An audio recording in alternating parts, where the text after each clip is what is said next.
बेटा नहीं रहा तो बहू ससुराल में रहकर क्या करेगी। भैया कल रश्मि आ रही है, बड़ा मसला है। ऐसे वक्त में आप लोग साथ रहेंगे तो हमारा पक्ष मजबूत रहेगा। भैया संजना बहू को भी साथ लेते आना, वकील जो है मदद मिल जाएगी। माया ने अपने भाई प्रकाश से फ़ोन कर कहा। ठीक है, हम लोग आज ही निकलते हैं, तुम चिंता ना करो, प्रकाश ने कहा। प्रकाश अपनी पत्नी आरती और बहू संजना के साथ अपनी बहन के घर पहुंचते हैं। दरवाज़ा माया के छोटे बेटे निखिल ने खोला। आइए मामा जी, निखिल ने सबको ससम्मान बिठाया। अंदर के कमरे से माया आती है और अपने भाई के गले लगकर फूट फूट कर रोने लगती है। रो मत बहन, जो होना था वह हो गया। जीवन मृत्यु हमारे बस में नहीं है। जवान बेटे की मृत्यु माँ बाप के लिए सबसे बड़ा आघात है। पर माया, तुम्हें संभलना होगा, अभी छोटे बेटे का करियर देखना है, शादी भी तो उसकी करनी है, ज़रा उस और भी ध्यान दो, प्रकाश जी ने अपनी बहन को समझाते हुए कहा। हाँ भैया, इसलिए तो आप लोगों को बुलाया है। अभी रश्मि आ रही है। विनय की इंश्योरेंस पॉलिसी और सरकारी अनुकंपा नौकरी की बात करने माया ने कहा। बहू को तो सरकारी नौकरी भी चाहिए, इंश्योरेंस पॉलिसी की रकम भी चाहिए, गहने भी चाहिए। पोती आयुषी के नाम विनय बैंक में जो रकम हर महीने जमा करता था वह भी चाहिए। बड़ी लालची बहू है। देखना, इतना सब लेकर किसी के साथ शादी करके आराम की ज़िंदगी जिएगी। माया के पति मनीष जी बोले। प्रकाश जी की बहू संजना अब आराम से सुन रही थी।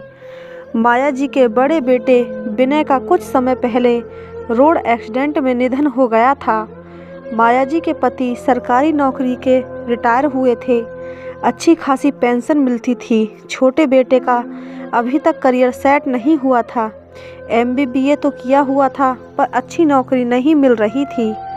बड़ा बेटा विनय भी सरकारी नौकरी करता था। उसकी मृत्यु के बाद अनुकंपा नौकरी की अधिकारी उसकी पत्नी रश्मि थी। विनय की मृत्यु के बाद रश्मि अपनी सुध बुध खो बैठी थी। बीच मझधार में उसका पति उसे छोड़कर जो चला गया था, उसके लिए जीवन एक परीक्षा बन गया था। माया जी चाहती थी कि रश्मि अब मायके चली जाए, उसका यहाँ क्या काम, क्योंकि उन्हें ना बहू से मोह था न पोती से। अगर बहू ससुराल में रहकर नौकरी करेगी तो उसकी बच्ची को उन्हें संभालना पड़ेगा, जो वह कतई नहीं चाहती थी, क्योंकि बहू उनकी नहीं बल्कि उनके बेटे की पसंद थी। अपने बेटे की खुशी के लिए माया जी शादी के लिए राजी तो हो गईं, लेकिन बहू को कभी दिल से ना अपना पाई। माया जी से रश्मि को कभी प्यार और सम्मान नहीं मिला। रश्मि के पिता ने भी अपनी हैसियत अनुसार काफ़ी धूमधाम से शादी की, पर माया जी को यह सब कम ही लगा। रश्मि बहू बनकर ससुराल आ गई। उसने दिल से सबको अपनाया, अपना 100% नहीं 200% दिया, ताकि उसके ससुराल वालों के दिल में जगह बना सके। उसने ससुराल की दहलीज पर कदम रखते ही अपनी जगह बनाने की जद्दोजहद शुरू कर दी। उसको विश्वास था कि एक ना एक दिन उसकी सासू माँ उसकी माँ बन जाएगी।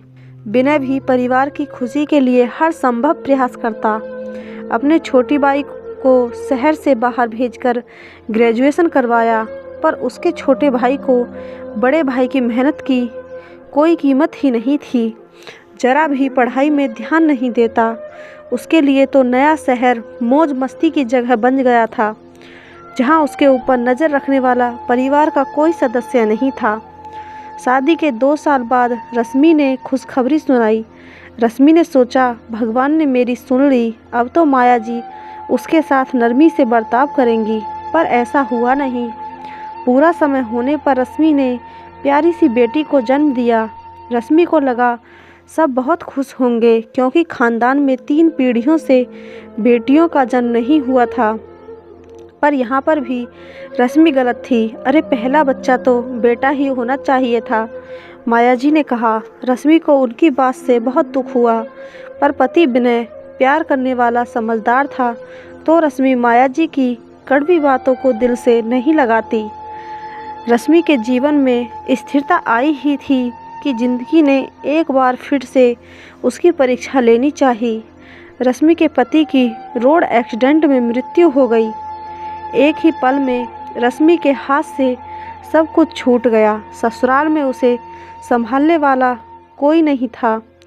देखिए बहन जी, ऐसी हालत में उसका मायके में रहना ही उचित होगा। यहाँ ना तो वह घर संभालने की स्थिति में है और ना ही बच्ची को संभाल पा रही है। माया जी ने रश्मि की मम्मी से कहा। रश्मि के मम्मी पापा रश्मि की स्थिति को देखते हुए उसे अपने साथ ले आए। मायके में मम्मी पापा भाई भाभी से मिलकर रश्मि का बहुत ख्याल रखा।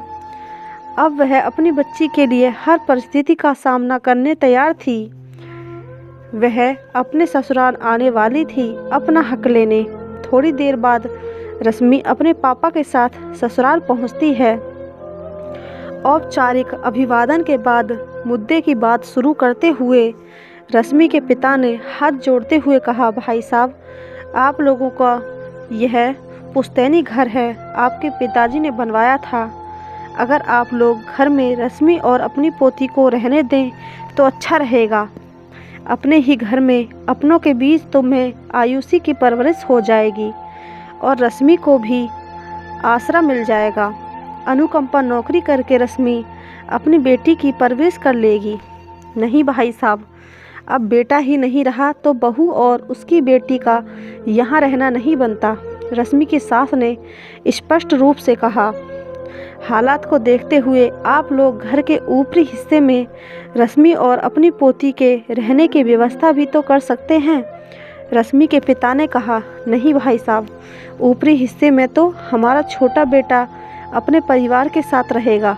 रश्मि की सास ने कहा, सरकारी अनुकंपा नौकरी तो रश्मि ले ही रही है, तो हम चाहते हैं कि विनय के इंश्योरेंस के पैसे जो लगभग 1 करोड़ आएंगे वह रश्मि हमारे छोटे बेटे के नाम कर दे, जिससे वह अपना छोटा मोटा बिजनेस शुरू कर सके।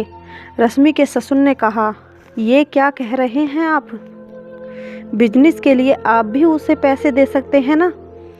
आपको रिटायर के समय तो बड़ी रकम एक मुफ्त मिली होगी। रश्मि के पिता ने कहा, अरे वह पैसे तो हमने अपने बुढ़ापे के लिए रखे हैं। आजकल के बच्चों का क्या भरोसा, सही से बूढ़े माँ बाप की देखभाल करें या ना। अपने पास कुछ रकम तो होनी ही चाहिए, आत्मविश्वास बना रहता है। रश्मि के ससुर ने कहा, माफ़ कीजिएगा पापा जी, आप लोगों को इस उम्र में भी भविष्य के लिए पैसों की ज़रूरत महसूस हो रही है, तो मेरे सामने तो पहाड़ सा जीवन खड़ा है। सिर्फ 30 वर्ष की उम्र है मेरी। मुझे अपनी बच्ची को सुरक्षा देनी है। उसके लिए घर, अच्छा भोजन, पढ़ाई, स्वास्थ्य सुविधा, शादी, सबकी व्यवस्था मुझे ही करनी है। मेरे भाई की भी 3 बेटियां हैं, उसके ऊपर भी काफ़ी जिम्मेदारी हैं। आज तो सारा परिवार मेरे साथ है, पर कल का क्या भरोसा। पग पग पर मुझे पैसों की ज़रूरत पड़ेगी। इंश्योरेंस के पैसे अपनी बेटी के उच्च शिक्षा के लिए सुरक्षित रखना चाहती हूँ। गहने बेटी की शादी के लिए बैंक में विनय जी बेटी के लिए जो थोड़ी बचत कर रहे थे उसकी शादी में काम आ जाएगी। वैसे भी अनुकंपा नौकरी तो मेरी काबिलियत को देखते हुए छोटी पोस्ट की मिलेगी। इसमें मुझे घर का किराया, राशन, बिजली बिल, दूध, सब्जी, बेटी की पढ़ाई, 10 प्रकार के और भी खर्चे होते हैं। सब छोटी सी तनख्वाह में पूरा करना होगा। इसलिए मुझे पत्नी और माँ होने के नाते अपना पूरा हक चाहिए। रश्मि ने आत्मविश्वास के साथ कहा, माफ़ कीजिएगा बुआ जी, फूफा जी, मैंने आप सबकी बातें सुनी और मेरे हिसाब से रश्मि भाभी का फैसला बिल्कुल सही है। भैया के जाने का दुख तो जीवन भर रहेगा, पर व्यवहारिक तौर पर देखा जाए तो गहनों और बेटी के लिए जोड़े गए पैसों से कितनी भावनाएं जुड़ी होंगी। हाथ में कुछ पूंजी रहेगी तो भाभी को बच्ची की परवरिश के लिए किसी का मोहताज नहीं रहना पड़ेगा। जाने भविष्य में मायके में उनके साथ कैसा व्यवहार हो। कानूनी तौर पर देखा जाए तो बच्ची आयुषी का पारिवारिक संपत्ति में भी हिस्सा है, लेकिन आप लोग तो उन्हें घर पर रहने नहीं दे रहे।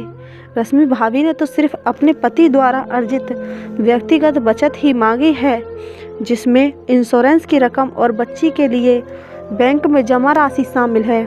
मामा जी की बहू संजना बोली, हाँ हाँ, तुम तो बहू का ही साथ दोगी, आखिर तुम भी बहू जो ठहरी।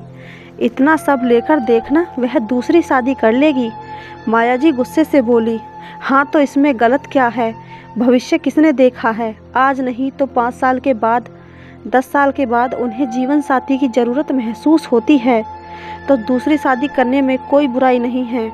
उस वक्त भी यह पैसे बच्ची की उच्च शिक्षा शादी में काम आ जाएंगे। भाभी को अपनी बच्ची के लिए किसी के सामने हाथ नहीं फैलाने होंगे।